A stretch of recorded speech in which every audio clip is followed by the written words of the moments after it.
थी। एक दफ़ा सैयदना अबू दरदा रज़ियल्लाहु ताला अन्हु दमास्कस में थे, दमिश्क, और उनके पास एक मदीना से शख्स आया चल।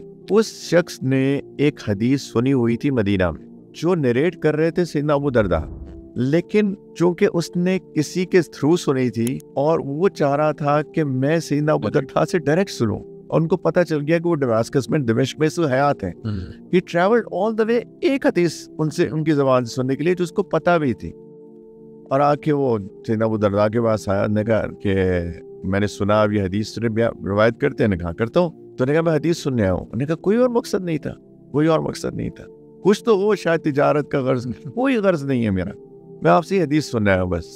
और फिर सैयदना अबू दरदा ने वो हदीस भी उनको सुनाई। तो ये हमेशा से पहले, यानी शुरू की जनरेशन से ये चीज़ हमारी ट्रेडिशन में रही है कि जितनी छोटी चेन हो सके उतना बेहतर है। क्यों?